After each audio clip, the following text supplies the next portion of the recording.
এক ইহুদির বাচ্চা ছোট্ট এক সাহাবী আজান দিচ্ছেন, আল্লাহু আকবার আল্লাহু আকবার আল্লাহু আকবার আল্লাহু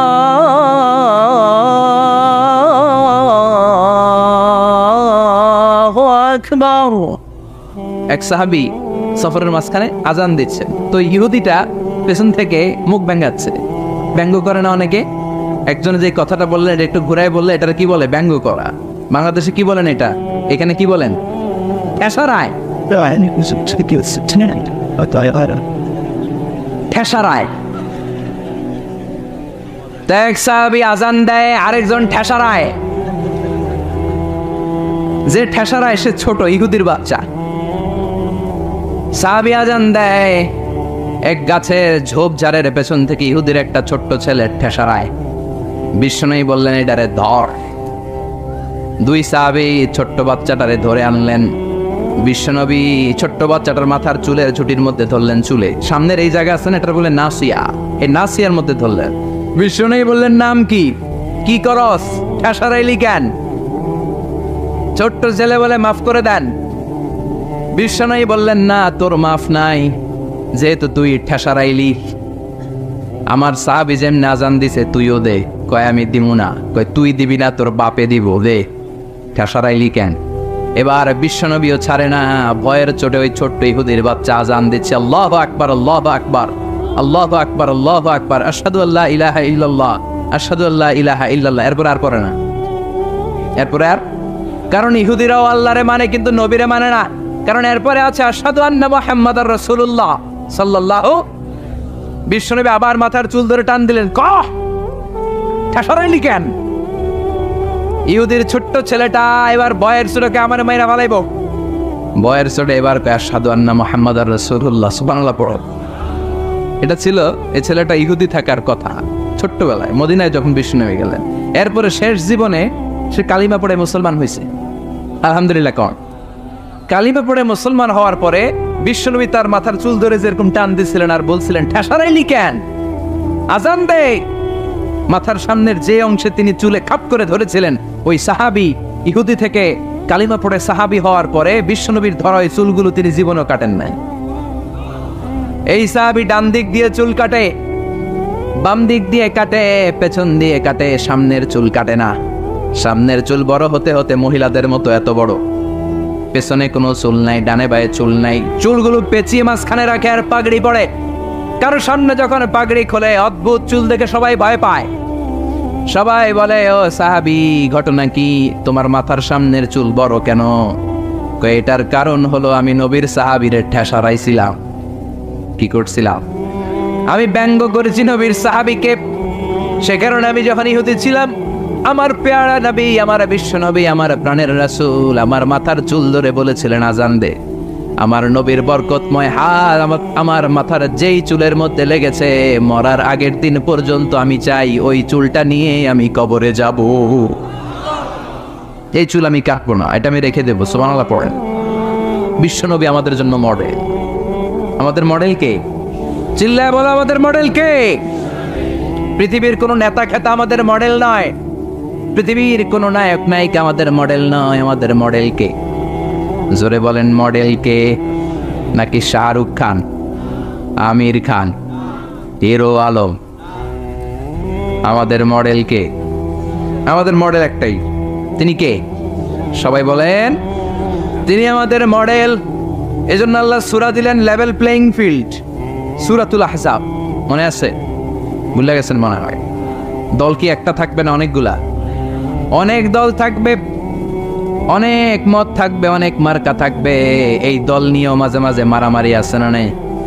এই মারামারি যদি বন্ধ করতে হয়, একজনকে মডেল মানবা, তিনি কে? এই জন্যই সূরাতুল আহজাব দলাদলির সূরার মধ্যে আল্লাহ এই মডেলের কথা বললেন, মা কানা মুহাম্মাদুন আবা আহাদিম মির রিজালিকুম ওয়ালাকিন রাসূলুল্লাহি ওয়া খাতামান নাবিয়্যিন ওয়া কানা আল্লাহু বিকুল্লি শাইইন আলিমা। পড়েন আল্লাহু আকবার। দলাদলি থাকবে। দলাদলি কমবে কেমনে? মারামারি কমার একটাই মাধ্যম, একজনকে নেতা মানতে হবে, তিনি আমার নেতা, তোমার নেতা বিশ্বনবী। মাঝে মাঝে একটু মজা করতে হয়, ঠিক কিনা? বিশ্বনবীও করতেন। বিশ্বনবী এক কালো নারীকে দেখে বললেন, লা ইয়াদখুলুল জান্নাতা সাওদা ওয়ালা সাফরা। কি নবী ছিলেন আমার! Sense of humour, sense of humour, sense of fun, sense of kidding. কি সুন্দর দুষ্টামি করতেন। বিশ্বনবী এক কালো মহিলাকে দেখে বললেন, কোনো কালো নারী তো জান্নাতে যাবে না। মহিলা কান্না শুরু করে দিল, বলল, নবী এটা কোনো কথা হইল নাকি? জান্নাতে যাবো না কেন? কালা কি আমি হইছি নাকি? কালা আমারে বানাইছে কে? আবার ধলা আমনেরে বানাইছে কে? তিনি বানিয়েছে, তো আমার দোষ কি? ওই মহিলা কান্না শুরু করে দিয়েছেন, নবী আপনি বলেছেন 4টা কাজ করলে জান্নাতের 8টা দরজা খোলা সব নারীদের জন্য। 1 হলো যে নারীরা নামাজ পড়বে, 2 হলো রোজা রাখবে, 3 হলো স্বামীর কথা শুনবে, 4 হলো পরকিয়া না করে সতীত্বের হেফাজত করবে। 4টা কাজ করলে জান্নাতের 8টা দরজা খুলে দিবে কে? ও নবী আমি তো 4টাই করি, কেন জান্নাতে যাব না আপনি বলেন? বেজায় কান্না, কান্না করতে করতে মহিলা অস্থির। বিশ্ব নেই বললেন, থামো, আরে এত কেঁদো না, কেঁদো না, আমি তো মজা করছি। কি করছি? I am just kidding you. আমি মজা করেছি, আমি ফান করেছি, আমি তো রসিকতা করে বলেছি তুমি যখন জান্নাতে যাবা তখন এরকম কুচকুচে কালো থাকবা না, তোমাকে পূর্ণিমার চাঁদের মতো সুন্দরী বানায় দিবে কে? বিশ্ব সুন্দরী হয়ে হুরদেরকে ফেল করে তোমার রূপের ছলকানিতে হুরেরাও ফেল। সুবহানাল্লাহ, এরকম সুন্দরী হয়ে যাবা। This is the sense of fun. বিষ্ণুনবী কিন্তু মাঝে মাঝে এরকম ফান করতেন। সুবহানাল্লাহ পড়েন। আবার এক সাহাবী নাম আব্দুল উজ্জাহ, কালিমা পড়ার পর নাম হয়ে গেল আব্দুর রহমান। এই সাহাবীর সাথে সব সময় বিড়াল থাকে। কি থাকে? জাহিলি যুগের নাম ছিল আব্দুল উজ্জা। উজ্জা একটা মূর্তির নাম, এই মূর্তির গোলাম। ইসলাম ধর্ম গ্রহণের পরে নাম রাখলো আব্দুর রহমান। কার গোলাম? জোরে বলেন।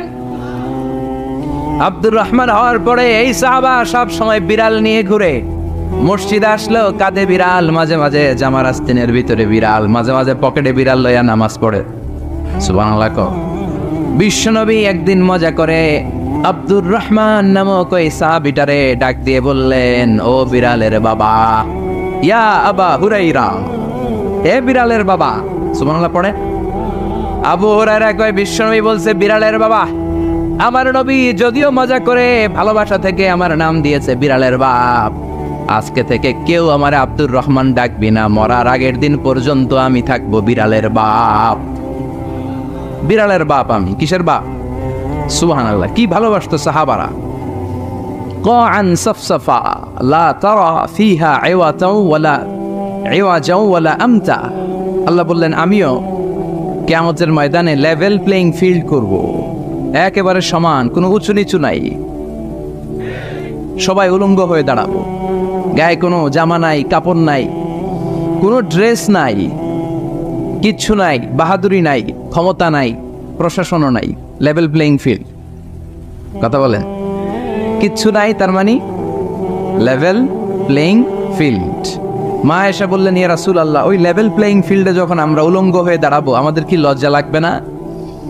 No one has any garment in their body, any dress in their body. কারো গায়ে কোনো জামা নাই, কোনো পোশাক নাই। Don't they feel any shy? Don't they feel any shame? লজ্জা লাগবে না? বিষ্ণু বললেন, আয়েশা, এখনকার দিনটার মতো সে লেভেল প্লেইং ফিল্ডের দিনটা নয়, সে দিনটা বড় ভয়ঙ্কর দিন। মাথার সূর্যটা কাছে নেমে আসবে, মাথার মগজগুলো সূর্যের তাপে গলে গলে নাকের ছিদ্র কানের ছিদ্র দিয়ে বেয়ে বেয়ে পড়বে। সবাই তৃষ্ণার্ত, ঘর্মাক্ত, ক্লান্ত, শ্রান্ত, পেরেশান। ভাই ভাইরে চিনে না, বন্ধু বন্ধুরে চিনে না, পীর সাহেব মুরিদরে চিনে না, নেতা কর্মীরে চিনে না। চিল্লা এখন ঠিক কিনা? Level playing field. কেউ কাউকে চিনে না, সব খালি দৌড়, আইজো দৌড়, কাইলো দৌড়, কারো গায়ে জামা নাই। আয়েশা, সেদিনটা বড় ভয়ঙ্কর। তৃষ্ণার চোটে জিহ্বাটা বের হয়ে কুকুরের মতো নাভিস্থলে এসে ঝুলতে থাকবে। কুকুরের জিহ্বা যেমনি গ্রীষ্মকালে ঝুলে, আল্লাহ তুমি বাঁচাও বলে যে চিৎকার শুরু করবে। কার গায়ে জামা আছে, কার গায়ে জামা নাই, এটা কারো খেয়ালই থাকবে না রে Ayesha. This is called level, কথা গন, লেভেল প্লেইং ফিল্ড, সবার সমান সুযোগ, কারোর জন্য এক্সট্রা কোনো সুযোগ নাই। আল্লাহ আমাদের দেশেও তুমি লেভেল প্লেইং ফিল্ডের নির্বাচন উপহার দেওয়ার তৌফিক দান করো। নির্বাচন পূর্ব যত সহিংসতা, মারামারি, অস্থিরতা, বোমাবাজি, হামলা, এগুলো থেকে আমার দেশকে তুমি বাঁচাও। এমন নেতা নেত্রী আমাদের জন্য নির্ধারণ করো যাদের কাছে আমাদের কোরআন নিরাপদ, যাদের কাছে আমার ইসলাম নিরাপদ, যাদের কাছে এদেশের 17 কোটি মানুষ নিরাপদ। চিল্লায় বলেন ঠিক কিনা? গণতান্ত্রিক দেশে সবচেয়ে বেশি প্রায়োরিটি পাবে জনগণ, ঠিক না? আপনাদের ভোটেই নেতারা নির্বাচিত হয়। এখন আমনে করে ভুলে গেলে চলবে? কথা বলেন। এ দেশটা সচল আছে এদেশের মানুষের টাকায়। আমাদের প্রায় 1.5 কোটি লোক দেশের বাইরে কাজ করে। কি করে? কথা কয় না। আমরা কাজ করি, কাজ করে খাওয়া নবীদের সুন্নত। সুবহানাল্লাহ পড়েন। দাউদ আলাইহিস সালাম নিজে কাজ করে ওইটা দিয়ে যে অর্থ উপার্জন করতেন সেটা খেয়ে জীবিকা চালাতেন। চিল্লায় পড়েন সুবহানাল্লাহ। বিশ্বনবী নিজে কাজ করতেন, বিজনেস করতেন, ছাগল চড়াতেন। খাদিজাতুল কুবরা তাহেরা, বিশ্বনবীর প্রথম স্ত্রী, প্রিয়তমা স্ত্রী, ওনার আন্ডারে বিশ্বনবী জব করতেন, চাকরি করতেন, মাথার ঘাম পায়ে ফেলে উপার্জন করতেন। চিল্লায় কোন ঠিক কিনা? আমার দেশের প্রায় 1.5 কোটি মানুষ দেশের বাইরে কাজ করে, আর তাদের টাকায় সচল থাকে আমার দেশ। এজন্য তাদের মর্যাদা সবচেয়ে বেশি, জনগণের মতামতের মর্যাদা সবচেয়ে বেশি। খেটে খাওয়া মানুষের মনে কি জ্বালা যন্ত্রণা, এটার মর্যাদা ইসলামে সবচেয়ে বেশি। চিল্লায় বলেন ঠিক কিনা? সৌদি আরবে আমার যে ভাইয়েরা মেথরের চাকরিও করে, তারও 20,000 টাকা দেশে ঢুকে। এজন্য নেতা নেত্রীরা যখন বলে দেশ সিঙ্গাপুর হয়ে যাবে, আমেরিকা হয়ে যাবে, তাদের মাথায় রাখা উচিত দেশটা কিন্তু সচল আছে। আমার বিদেশি যে প্রবাসী ভাইরা তাদের কষ্টার্জিত অর্থের টাকায়। চিল্লায় বলেন ঠিক কিনা? এজন্য জনগণের রায় সবচেয়ে বড় রায়। যাদের হৃদয়ে আল্লাহর ভয় আছে তাদেরকে কোনো কিছু দিয়ে কেনা যায় না। ফাঁসির মঞ্চ তার কাছে জান্নাতের গুলবাগিচা। চিল্লায় বলেন ঠিক কিনা? ভয় নাই। মুমিনের ভয় অন্তরে থাকে শুধু একজনের, তিনি কে? চিল্লায় বলেন তিনি কে? আর শাহাদাতের মৃত্যুর চাইতে শ্রেষ্ঠ মৃত্যু আছে? জোরে বলেন আছে? এজন্য বিশ্বনবী সবসময় আল্লাহর কাছে দোয়া করছেন, আল্লাহ আপনি আমাকে শাহাদাতের মৃত্যু দেন, আপনি আমাকে শহীদ হিসেবে কবুল করেন। বিশ্বনবীর কলিজার টুকরা সাহাবা ওমরে ফারুক দোয়া করতেন, আল্লাহ আপনি আমারে শহীদ বানান, নবীর দেশে আমারে মৃত্যু দেন। আল্লাহুম্মা রযুকনা শাহাদাতান ফি সাবিলিক ওয়াল মাউতা ফি বালাদি রাসূলিক। আল্লাহ আপনি আমাকে দিনের পথে শাহাদাতের মৃত্যু দেন, আপনার নবীর শহর মদিনার মধ্যে আমার মৃত্যু দেন। পড়েন আমিন। ওমরে ফারুককে শহীদ হিসেবে কবুল করেছে কে? আমাকে শহীদ করে সেই মিছিলে শামিল করে নিও, যে মিছিলের নেতা মীর হামজা, খোবায়েব খাব্বাব, আল্লাহর কাছে যারা অতি প্রিয়, শামিল করে নিও আমাকে শহীদ করে ওই মিছিলে শামিল করে নিও। পড়েন আমিন। চিৎকার করে পড়তে হবে আমিন। আবার বিষ্ণু বললেন যে আল্লাহর কাছে শাহাদাতের মৃত্যু চায়, মান সাআলাল্লাহ আশ-শাহাদাতা বাল্লাগাহুল্লাহু মানাজিল আশ-শুহাদা ওয়া ইন মাতা আলা ফিরাশি। অন্তর থেকে ভালোবেসে হৃদয় দিয়ে ইখলাসের সাথে কেউ যদি আল্লাহর কাছে শাহাদাতের মৃত্যু কামনা করে, ওই লোকটা যদি বিছানায় পড়েও মারা যায়, কিয়ামতের দিন শহীদদের কাতারে তারে দাঁড় করাইয়া দিবে কে? এটা যেন কোনো কথা নয়। দুর্বল ইমানদারের কোন লোক শাহাদাতের মৃত্যুকে কামনা করতে পারে না। চিল্লায় কোন ঠিক কিনা? ভীরুরা মৃত্যুরে ভয় পায়, কাপুরুষরা মৃত্যুকে ভয় পায়। কোরআনের সৈনিক, হকের পথের সৈনিক, ইসলামী আন্দোলনের সৈনিক মৃত্যুরে কোনোদিন পরোয়া করে না। চিল্লায় কোন ঠিক কিনা? কাফেররা প্রতিদিন 3 বার মরে। কাফির, মুশরিক, নাস্তিক এরা দিনে মরে কয়বার? আর মৃত্যুরে ভয় পায়। আর আমরা মৃত্যু কোথায় খুঁজে বেড়াই? চিল্লায় বলো ঠিক কিনা? কারণ আমরা জানি বাঁচলেও লাভ, মরলেও লাভ। মরলে আমাদেরকে শাহাদাতের শরবত পান করাবে কে? আল্লাহ তুমি আমাদেরকে শাহাদাতের মৃত্যু দাও। আর জোরে চিল্লায় পড়ে না আমিন। আবার আল্লাহ বললেন, খবরদার আমার শহীদদেরকে মৃত বলো না। ولا تقولوا لمن يقتل في سبيل الله أموات بل أحياء ولكن لا تشعرون। খবরদার, আল্লাহর রাস্তায়, আল্লাহর জমিনে আল্লাহর দ্বীনকে কায়েম করতে যে দেহের তাজা রক্ত বিলিয়ে দিয়ে যারা শহীদ হয়, খবরদার তাদেরকে মৃত বলো না, তারা জীবিত। কার কথা? চিল্লায় বলেন, কার কথা? শহীদ যখন শাহাদাত বরণ করে, গায়ের রক্ত ঝরতে থাকে, তারে গোসল দেওয়া যায় না। বিশ্বনবী বলেছেন, রক্ত সহ দাফন দাও, কারণ কিয়ামতের ময়দানে টকটকে রক্ত মাখানো সাদা কাফনের মধ্যে লাল রক্ত লাগলে এটা সুন্দর দেখায়। টকটকে লাল তাজা রক্ত নিয়ে কিয়ামতের ময়দানে শহীদরা দাঁড়াবে আর বলবে, আল্লাহ আরেকবার পাঠাও, আরেকবার দুনিয়াতে পাঠাও, আবার জীবনটারে তোমার রাস্তায় বিলিয়ে দিয়ে শহীদ হয়ে আসি। আল্লাহু আকবার। এটা ভীরুদের কাজ নয়, এটা মুনাফিকদের কাজ নয়, এটা ইমানদারদের চ্যালেঞ্জ। মুমিন মাত্রই তার হৃদয়ের ভেতরে শাহাদাতের তামান্না থাকবে। চিল্লায় বলো ঠিক কি না?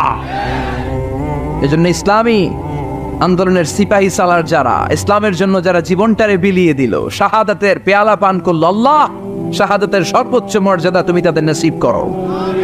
আমরাও যেন শাহাদাতের তামান্নায় বিভোর থাকতে পারি, কায়মনোবাক্যে তোমার কাছে দোয়া করতে পারি, তুমি তৌফিক দাও। এজন্য ফাঁসিয়াখালীর ভাইয়েরা ফাঁসিকে ভয় করে না। চিল্লায় বলো ঠিক কিনা? মুমিন বান্দারা ইসলামের পক্ষে থাকার কারণে যে জেল জরিমানা আসে, হুমকি ধামকি, এটারে ভয় করে না। মুমিন ভয় করে একজন রে, তিনি কে? চিল্লায় বলেন, তিনি কে? বিশ্বনবী বললেন, আমি চলে যাব।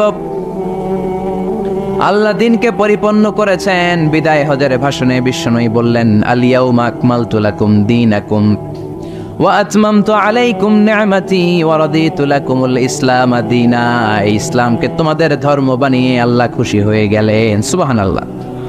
ইসলামকে আমাদের ধর্ম বানিয়ে আল্লাহ খুশি। আমরা ইসলামকে পেয়ে খুশি না বেজা? সবাই খুশি। এজন্য আমরা সালাম ফিরানোর পরে নামাজের পরে পড়ি, রাদিতু বিল্লাহি ওয়া বিল ইসলামি ওয়া বি মুহাম্মাদিন। তার মানে ইসলাম হিসেবে, ধর্ম হিসেবে ইসলামকে মনোনীত করে আল্লাহ যেমনি খুশি, আমরাও তেমনি খুশি। ঠিক কিনা? এজন্য ইসলামের বাণী চারদিকে ছড়িয়ে পড়বে। ইসলামকে কেউ দাবিয়ে রাখতে পারে না। ইসলাম হচ্ছে বীজের মতো, চারা বীজের মতো। চারা বীজ মাটিতে ঢুকাই দিলে কি হয়? কি হয়? ইসলামের বিরোধীরা ইসলামের মাটির ভিতরে ঢুকাই দিতে চায়, কিন্তু ইসলাম হচ্ছে বীজ, এটা মাটিতে ঢুকাই দিলে ঢুকে থাকে না, এটা উপরের দিকে ওঠে। সুবহানাল্লাহ কইবেন না? আবার বিশ্বনবী বললেন, ইন্নাল্লাহা জাওয়ালি আল আরদা কুল্লাহা। আল্লাহ গোটা বিশ্বটাকে আমার কাছে ছোট্ট এরকম একটা বলের মতন করে তুলে ধরেছে। ফারাআইতু মাশারিকাহা ওয়া মাগারিবাহা। আর আমি পৃথিবীর পাশ্চাত্য, পৃথিবীর পূর্ব থেকে পশ্চিম প্রান্ত পর্যন্ত সবটা আমি দেখেছি ছোট্ট বলের মতো। আর আল্লাহ বলে দিয়েছেন, নবী আপনার দু চোখ দিয়ে আপনি পৃথিবীর যতটুকু জায়গা দেখলেন, ঠিক ততটুকু জায়গায় ইসলামের বাণী আমি আল্লাহ পৌঁছে দেব। পৃথিবীর এমন কোন ঘর থাকবে না, বিষ্ণু বললেন, লা বাইতা ওয়াবার ওয়ালা মাদার ইল্লা আদখালাহুল্লাহু হাদা দ্বীন। এই পৃথিবীর বুকে এমন কোন ছনের ঘর নাই, এই পৃথিবীতে এমন কোন টিনের ঘর থাকবে না, এমন কোন পাহাড় থাকবে না, এমন কোন পর্বত থাকবে না, এমন কোন জঙ্গল থাকবে না, এমন কোন গুহা থাকবে না যেটার ভিতরে ইসলামের বাতাস পৌঁছে যাবে না। কার কথা? এজন্য এই ইসলামরে ঠেকায় রাখা যাবে? এই কোরআনের মাহফিলরে বন্ধ করা যাবে? এক জায়গায় বন্ধ করলে আরো অনেক জায়গায় সুযোগ আছে না নাই? সুযোগ আমাদের আছেই, এই সুযোগকে কাজে লাগাতে হবে। বিশ্বনবী বললেন, সুযোগ কাজে লাগাও, মঞ্জিলে মাকসিদে পৌঁছার জন্য সর্বোচ্চটা দিয়ে তুমি চেষ্টা করো। আমরা দৌড়ে দৌড়ে জান্নাতে যেতে যাই, আমাদেরকে থামিয়ে দেয়া হলে আমরা হেঁটে হেঁটে যাব। আমাদেরকে যদি হাঁটতে দেয়া না হয়, আমাদেরকে যদি বসিয়ে দেয়া হয়, আমরা খুঁড়িয়ে খুঁড়িয়ে সামনে আগাবো। আমাদেরকে যদি খুঁড়িয়ে খুঁড়িয়ে আগাতে দেয়া না হয়, আমাদের দুটি চোখ দিয়ে আমরা আমাদের পথের দিকে তাকিয়ে থাকবো। চিল্লায় বলো ঠিক কিনা? আমাদের অদম্য উৎসাহ, আমাদের উচ্ছ্বাস পৃথিবীর কোন শক্তি থামিয়ে দিতে পারে? এটাই ইসলামের বৈশিষ্ট্য। এই জন্য ইসলামকে পেয়ে আমরা খুশি না বেজা? ইসলাম দিয়ে আল্লাহও খুশি, ইসলাম পেয়ে আমরাও খুশি। চিল্লায় পড়েন সুবহানাল্লাহ। আমরা যেই বইটা থেকে কথা বলবো, এই বইটাতে কোনো ভুল আছে? কেউ ভুল দেখাতে পেরেছে? এই বইটাতে সব কিছুর সমাধান আছে না নাই? সমাধান চাও যদি জীবনে মরণে, ফিরে যাও খুঁজে নাও চোখ রাখো কোরআনে। চোখ কোথায় রাখবেন? নাকি টিভির পর্দায়, এটিএন বাংলার পর্দায়? চোখ রাখুন, আসিতেছে আগামী শুক্রবার। রাখবেন? চোখ রাখবে একটা বইতে, নাম কি? সবাই বলেন, এবার সবাই পড়েন। সমাধান চাও যদি ফিরে যাও খুঁজে নাও চোখ রাখো কোরআনে। If you want the solution this দুনিয়া এন্ড আখিরা, go back have a look to the holy কোরআনে। আল্লাহু আকবার! কি বই দিলেন! এই বই পড়লেই সমাধান, জীবনেও মরণেও দুনিয়াতেও আখিরাতেও। সুবহানাল্লাহ! আরো জোরে সুবহানাল্লাহ! এজন্য আমরা, যেহেতু এই কিতাব আমাদের সমাধান দেয়, আমরা অনেক বিপদে আছি। আমরা এখন লেভেল প্লেইং ফিল্ডের মধ্যে আছি। আমরা কিসে আছি? কথা বলেন। এই যে সমস্যা, এটার সমাধান কোরআনে আছে না নাই? এই যে আমাদের ঐক্য ফ্রন্ট হয়, মহাদলীয় জোট হয়, 20 দলীয় জোট হয়, জোটের কথাও কোরআনে আছে না নাই? দলের কথাও কোরআনে আছে না নাই? কোথায় আছে? কয় কোরআনে। আর কোরআনে তো আছে, এটা আমিও বুঝি। কোন জায়গায় আছে? কোরআনে দলাদলির নামে একটা সূরা দিয়েছে আল্লাহ, নাম সূরাতুল আহজাব। আলেম যারা আছেন একটু জবাব দিবেন। আহজাব শব্দটা প্লুরাল, এটার সিঙ্গুলার কি বলেন তো? হিজবুন। হিজবুন মানে কি? কথা কন। আমার কথা বিশ্বাস করবো না, এজন্য আপনাকে জিজ্ঞেস করছি। কইব রাজনীতি করে, উনি লেভেল প্লেইং ফিল্ড করে এই জায়গায়। হিজবুন মানে কি? হিজবুন মানে দল। হিজবুন মানে দল। হিজবুল্লাহ মানে আল্লাহর দল। সুবহানাল্লাহ পড়েন। হিজবুন মানে দল, প্লুরাল হলো আহজাব, মানে অনেকগুলো দল থাকবে, অংশগ্রহণমূলক নির্বাচন লাগবে। এটা কোরআনের মধ্যে আছে না নাই? এই সূরার ভেতরে আল্লাহ আহজাব দিয়ে বুঝালেন বহুদলীয় গণতন্ত্রের কথা, বহুদলীয় খেলাফতের কথা। অনেকে দাঁড়াবে, অনেকে সামনে আসবে। যারা ভালো, যারা কোরআন বোঝে, ইসলাম বোঝে, তাদেরকে আমরা চুজ করবো। চিল্লায় বলো ঠিক কিনা? Level playing field. সূরাতুল আহজাব, ঐক্যফ্রন্ট, মহাজোট, 20 দলীয় জোট, 14 দলীয় জোট আছে না নাই? এই নামে আল্লাহ সূরাই ডেডিকেট করল। সূরাতুল আহজাব দলাদলির সূরা, আমার ভাই তোমার ভাইয়ের সূরা। সুবহানাল্লাহ বাড়িতে গিয়া চিল্লায় পড়েন সুবহানাল্লাহ। কোরআনের চ্যাপ্টারাইজেশন নিয়ে খেয়াল করলে আপনি অবাক হবেন। এই যে দেখেন, সূরাতুল আহজাব মানে যে দল, আমরা অনেকে জানি না। হিজবুন মানে দল, আহজাব মানে দল সমূহ, পার্টি। পার্টির নামে আল্লাহ সূরা দিলেন। আবার ওই যে ভাই বললেন সূরাতুশ শুরা, পার্লামেন্টের নামে সূরা। সুবহানাল্লাহ পড়বেন না?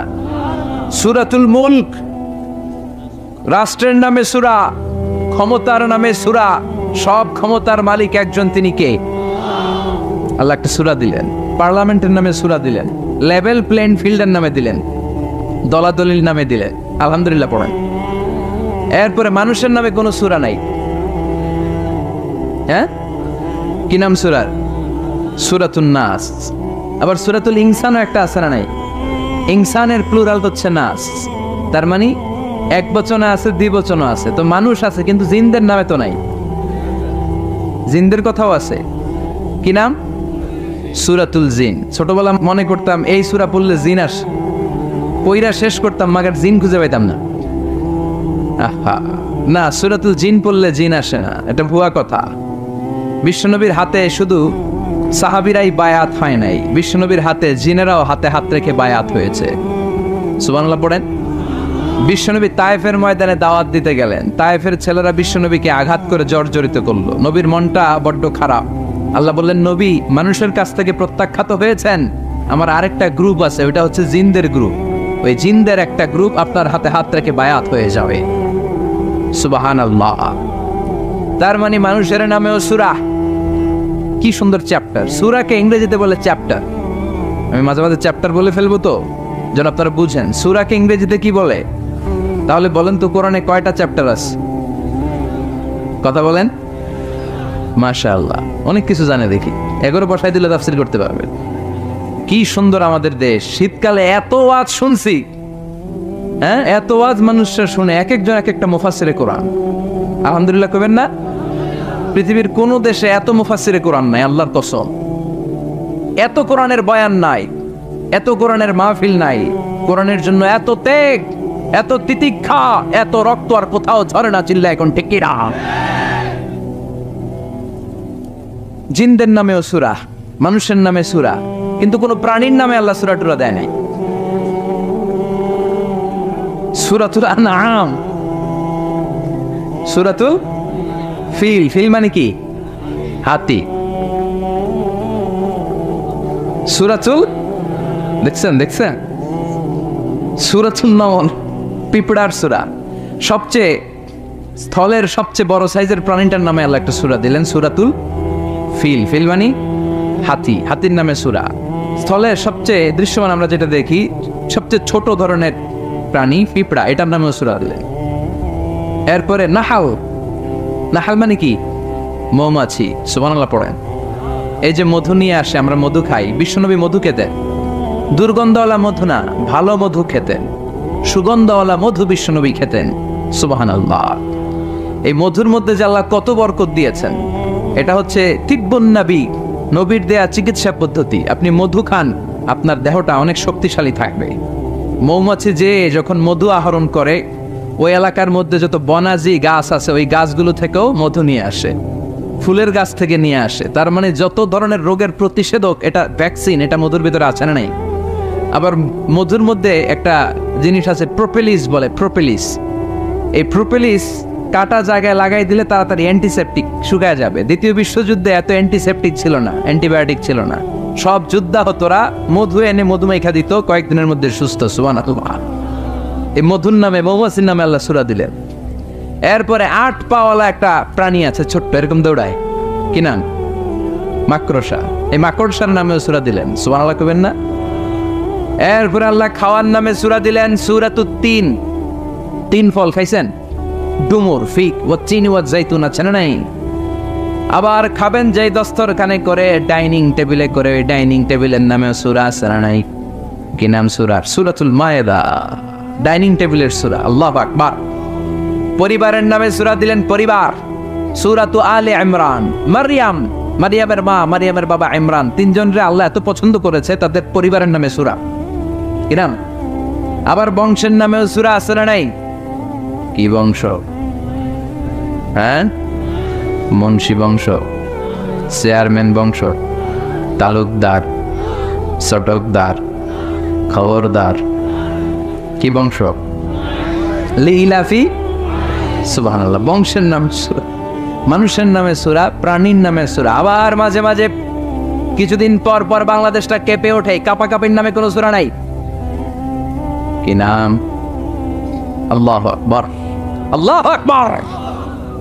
আবার মাঝে মাঝে কিছু লোকেরা মাথার মধ্যে লম্বা লম্বা চুল নিয়ে কি যেন বলে, আজে বাজে কবিতা বলে, আজে বাজে উল্টা পাল্টা কবিতা লেখে। আবার ভালো কবিও আছে না নাই?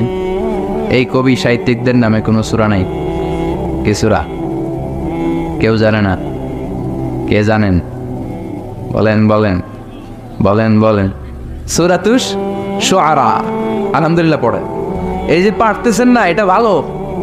পারেন না, এরপর যখন শুনবেন ওইটার ভুলবেন না, ঠিক কিনা? একটু ঠেকা ঠেকা ভাব, জিজ্ঞাসা করলো কি জানি মনে আসে না, হুট করে উত্তর বলা হলো, এটার মানুষ ভুলে না। এজন্য বলা হয়, শিখছো কোথায়?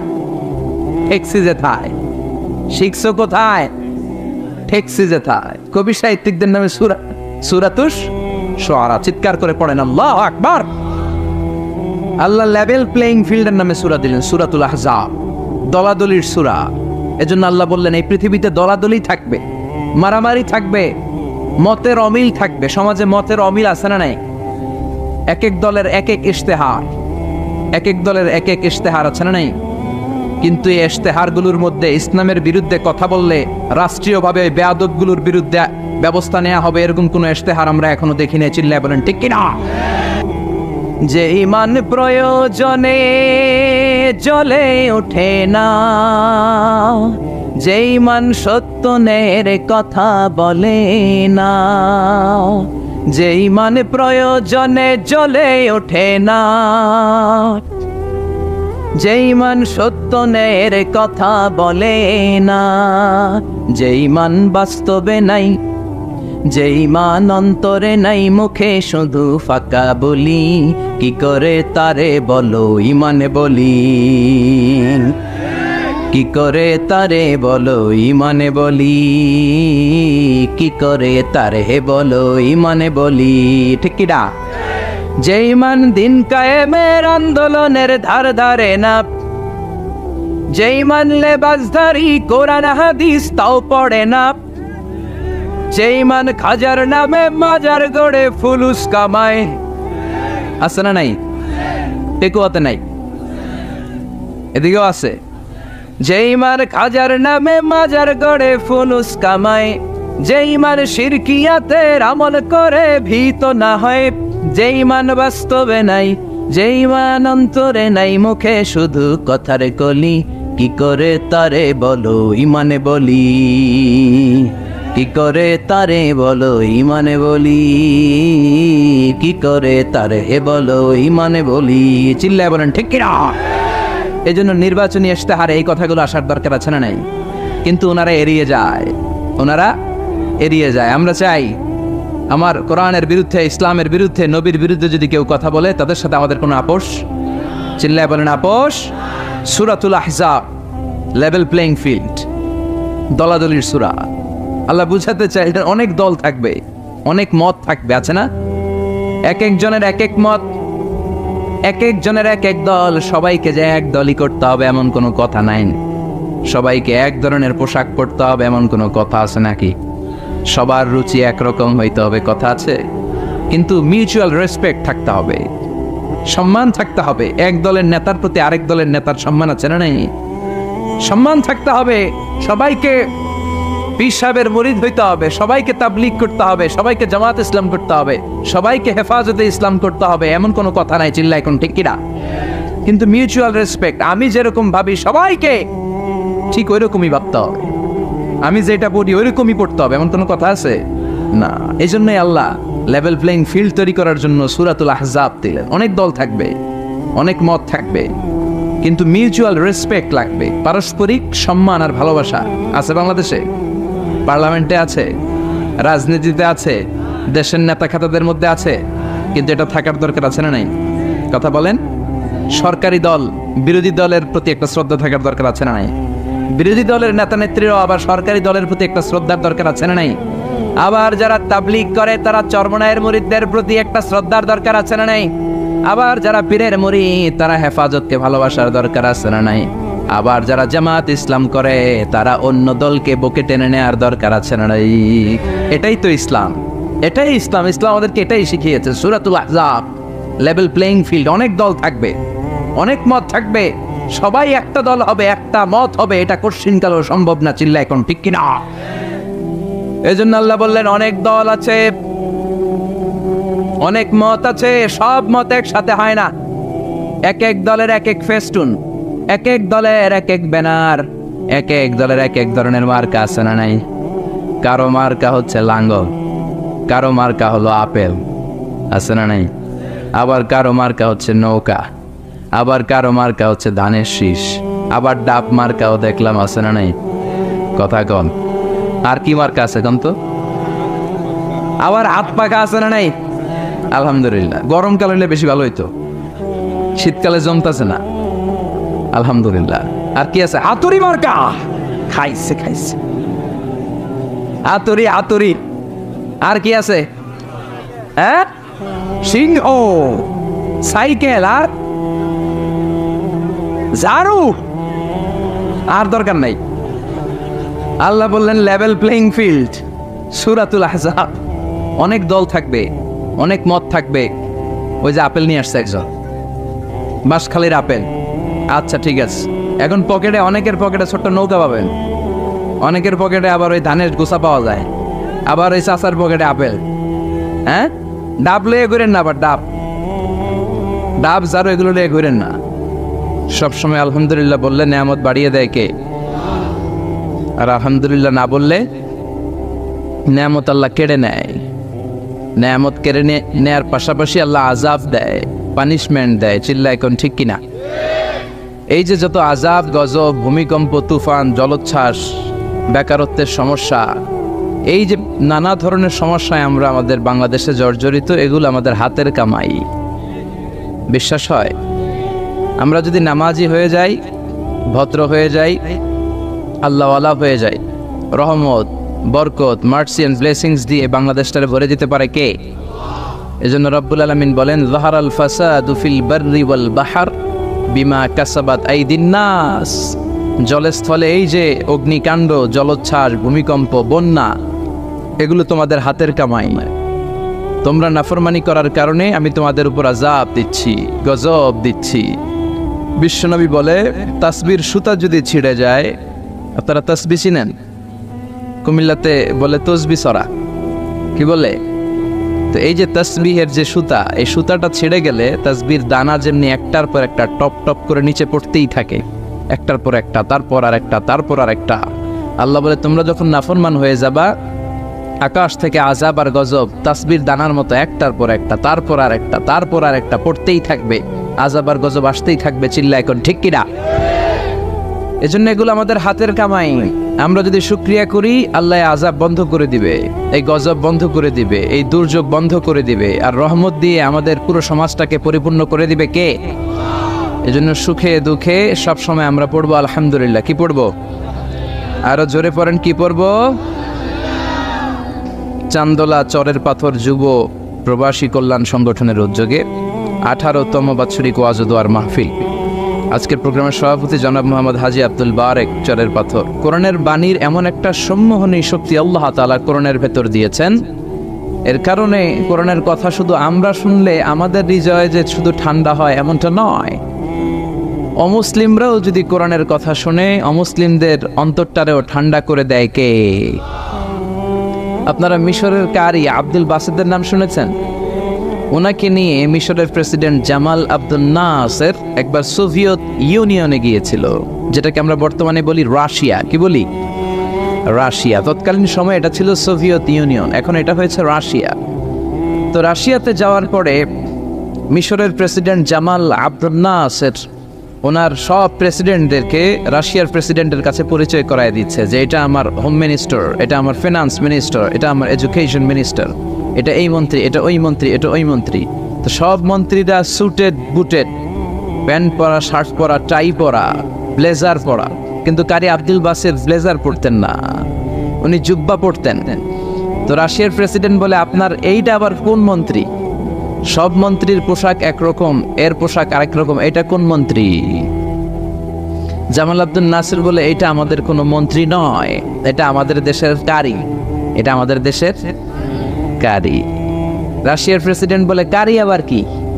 কারণ এরা কারি জিনিসটা কি এটা জানে না, এটা তারা বুঝে না।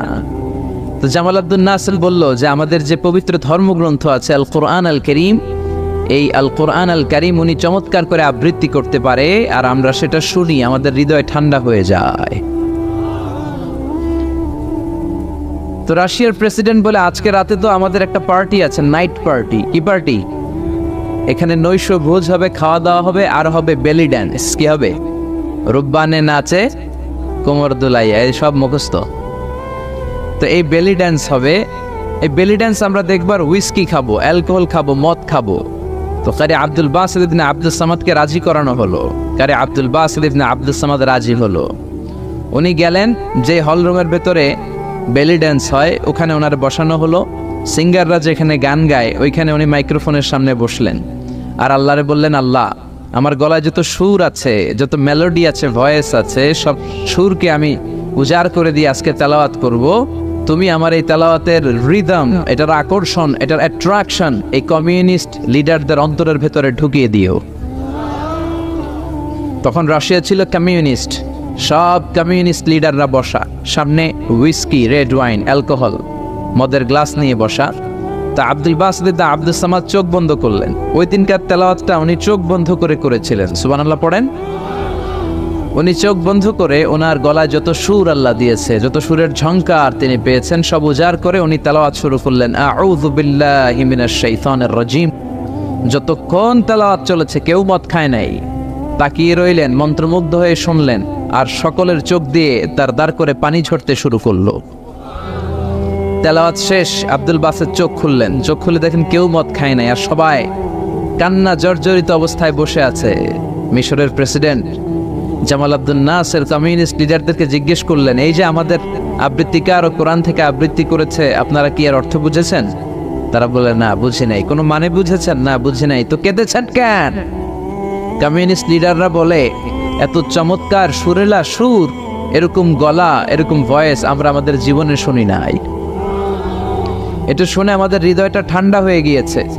আমাদের অন্তরে অনেক জ্বালা, অনেক যন্ত্রণা, অনেক দুঃখ কষ্ট, এগুলোকে ভুলে থাকার জন্য আমরা রাতে বেলি ড্যান্স দেখি আর মদ খাই। এরকম কারি যদি আমাদের দেশে থাকতো, আমরাও প্রতি রাতে বেলি ড্যান্স না দেখে কোরআন শুনতাম। তারা কাঁদতে শুরু করেছে, কোরআনের অর্থ বুঝে নাই, মানে বুঝে নাই। কিন্তু এই বিজাতিদের কমিউনিস্ট লিডারদেরও অন্তরটারে ঠান্ডা করে দিয়েছে কে? ওই কোরআন আমাদের কাছে আসে না নাই? নাকি আব্দুল বাসের আরেকটা কোরআন থেকে তেলাওয়াত করেছিল? জোরে বলেন, এই কোরআনের কোনো চেঞ্জ হয়েছে? ১৫০০ বছরের এই লম্বা সময়ে কোরআনের একটা আয়াতও চেঞ্জ হয়েছে? একটা শব্দ, একটা অক্ষর, একটা জের জবর পরিবর্তন হয়েছে? জোরে বলেন, হয়েছে? এই কোরআনের মতো আরেকটা বই যদি আমরা পৃথিবীর সবাই মিলে বানাতে চাই, বানানো যাবে? জোরে বলেন, যাবে? আপনারা আহমদ দিদাদের নাম শুনেছেন? জাকির নায়েকের গুরু আহমদ দিদাদ একটা বই লিখেছেন, the ultimate miracle of the holy কোরআন।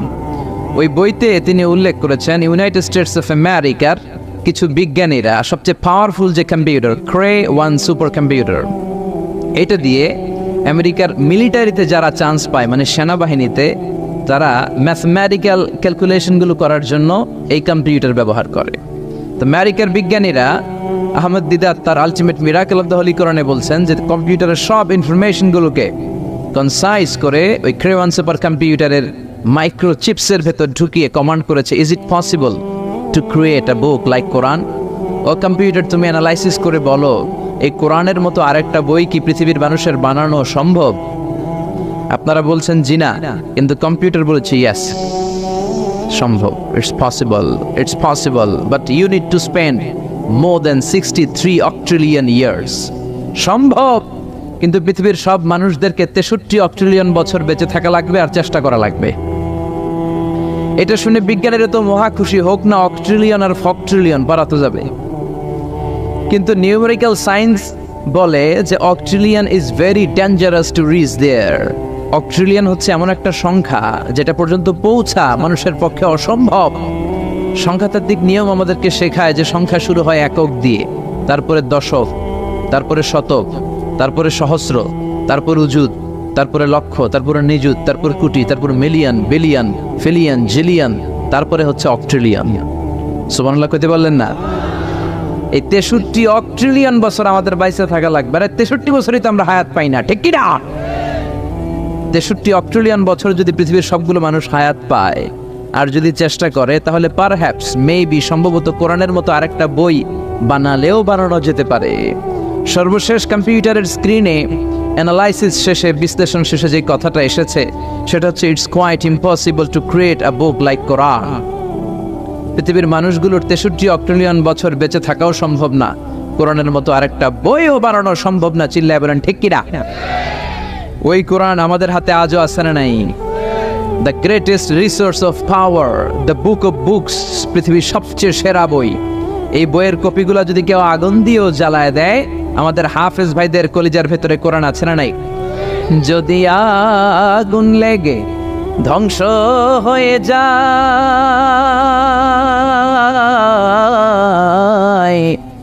ধ্বংস হয়ে যায়, যদি আগুন লেগে যায়, পুড়ে যায় পৃথিবীর সব বইয়ের দোকান, বিশ্ব থেকে হারাবে না পবিত্র কোরআন, বিশ্ব থেকে হারাবে না পবিত্র